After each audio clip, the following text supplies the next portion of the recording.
Capítulo 2. Especificidad del diagnóstico psicopedagógico. Mirar a través de la lente del aprender.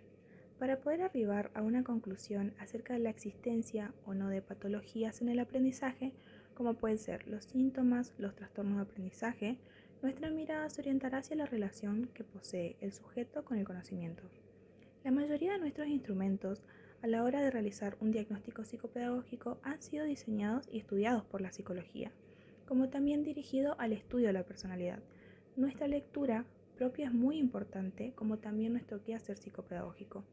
A la hora de realizarle un diagnóstico a un niño o un adolescente, lo que se busca es responder a interrogantes, como ¿con qué recursos cuenta para aprender? ¿Cuál es su modalidad de aprendizaje? ¿Cómo aprende y cómo no aprende? ¿Qué rol se le fue asignado por sus padres en relación al aprender? Entre otras interrogantes. Luego viene la circularidad causal. La respuesta al interrogante del por qué no aprende no es unicausal, es decir, no existe una única causa. En los diagnósticos se encuentran explicaciones acerca del origen de los trastornos de aprendizaje. Un organismo alterado hace más fácil que se aloje un problema de aprendizaje. Aún así, no es determinante. Hay sujetos que han podido aprender y llevar una vida siendo brillantes en su profesión. El déficit intelectual no implica problemas de aprendizaje, pero puede ser condicionante en relación a cómo la familia afronte el daño intelectual del sujeto. Aceptándolo y apoyándolo, esto le permitirá al sujeto lograr sus máximos logros y posibilidades, por lo tanto que no se sobrecargue a la deficiencia de un problema de aprendizaje. Muchas veces se diagnostica con oligofrenia, que es una discapacidad mental grave, cuando se podría haber llegado a otras conclusiones mediante un análisis más amplio y muchos menos prejuicios. Otra causa que podemos nombrar de los problemas de aprendizaje pueden ser ocasionadas por causas emocionales o familiares. No hay que brindarle tampoco una causa a un trastorno, como muchas veces suele pasar en los casos de psicosis. Hay niños que fueron diagnosticados psicóticos, pero no padecen ningún tipo de problema de aprendizaje y son muy buenos a la hora de aprender. En conclusión, no existe una sola causa, ni situaciones determinantes del problema de aprendizaje. Lo que intentamos buscar es la particular relación del sujeto con el conocimiento y la significación del aprender. El peligro de conocer. El deseo de saber hace pareja dialéctica con el deseo de no saber. El juego del saber, no saber, conocer, desconocer y sus diferentes articulaciones propios del ser humano o sus nudos o trabas presentes en el síntoma es lo que nosotros tratamos de descifrar en el diagnóstico. Los factores que vamos a poder interpretar en el problema de aprendizaje son el organismo, el cuerpo, la inteligencia y el deseo. Pero también es muy importante saber cuál es el papel del niño asignado en la familia. El saber es peligroso, tanto que en algunas circunstancias familiares que actualizan el peligro a partir de determinados acontecimientos o significaciones que desde lo real marquen ese peligro. Hay padres que podrán no resignarse, quedando atrapados en lo imaginario y trabando lo que es el conocimiento. Quiero decir que cuando se sigue viviendo en lo imaginario, al no haber distancia entre lo que se supone conocer y el conocimiento, los movimientos ante los secretos, ante lo no dicho, pueden convertirse en sintomáticos. Evitar conocer, inhibir conocer, transformar el conocimiento, ocultar el conocimiento y atrapar la inteligencia. Por ejemplo, una pareja puede ser infértil y a partir de allí resignificar o resignar este hecho y entonces adoptar un hijo, pudiendo en consecuencia transmitirle el conocimiento acerca de su origen. Aquí la actitud de investigación del niño adoptado, el deseo de conocer, no sufrirá alteraciones por esta causa. Sin embargo, otra pareja quizás no se resigne ante su infertilidad, transformando en un secreto el origen del niño adoptado.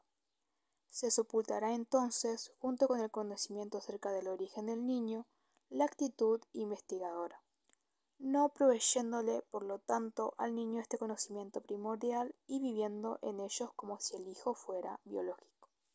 Asimismo, se privan del derecho a la felicidad de poderse apropiar de su hijo y de su paternidad. El rol asignado por la familia al niño.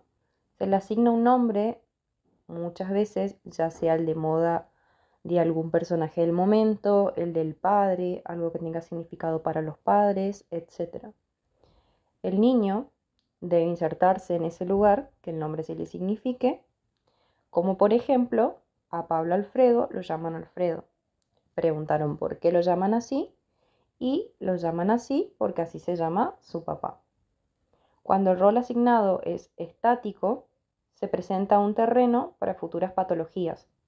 Estático quiere decir que no hay posibilidades de los padres para poder modificarlo o cuando se produce una contradicción entre los roles asignados por ambos. Un ejemplo de esto es cuando la madre dice: yo siempre pensé que mi hijo iba a ser ingeniero como el tío, pero el padre en contradicción dice: pero va a salir igual a mí que no pasé de segundo grado.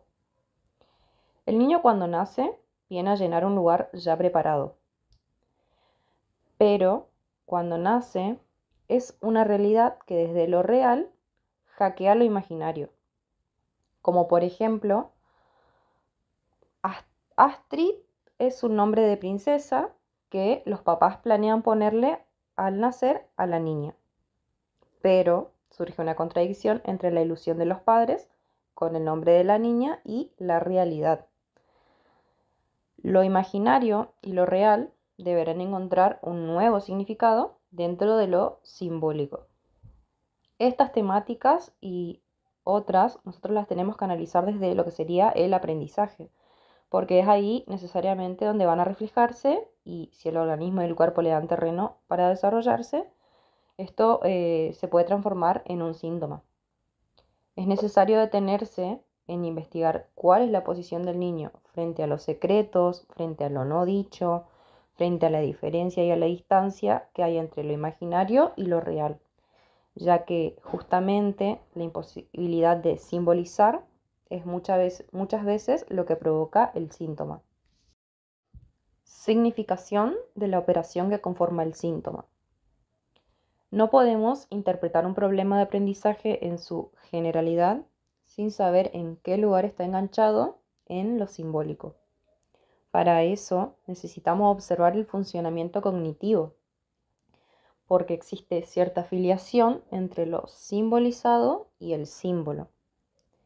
Como nos ha enseñado Sarah Pine, ya que las operaciones cognitivas son demasiado complejas, nosotros necesitamos una mirada psicopedagógica súper específica para poder interpretarlas.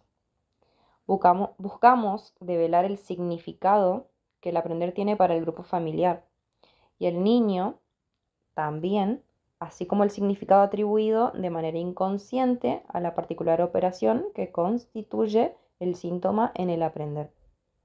La significación del problema de aprendizaje no debe buscarse en lo que sería el contenido del material sobre el cual opera, sino en la operación como tal. En el diagnóstico psicopedagógico tratamos de encontrar la funcionalidad del no aprender para la familia como también para el niño, y enuncia para qué sirve el sistema familiar el no aprendizaje de uno de sus integrantes. Buscamos elucidar también qué tipo de mandatos intelectuales que pueden postularse tanto en lo consciente como en lo inconsciente se le da muchas veces al niño.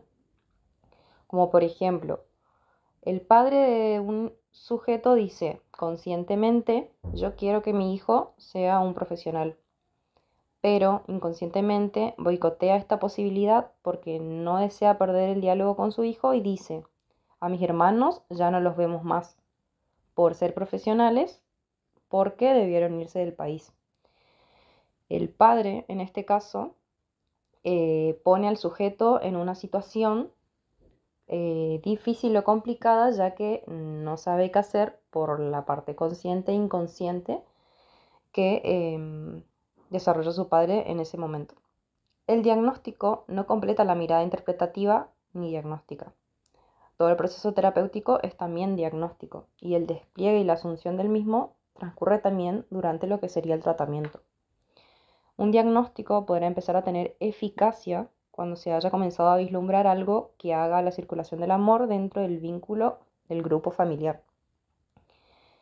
Eso solo desde ese lugar, que aunque trabado, descolocado o incipiente seguramente existe, pues si no, el ser humano se hubiera quedado muerto o víctima de lo que sería el marasmo, y desde allí recién se va a poder comenzar a poner en circulación el aprender atrapado.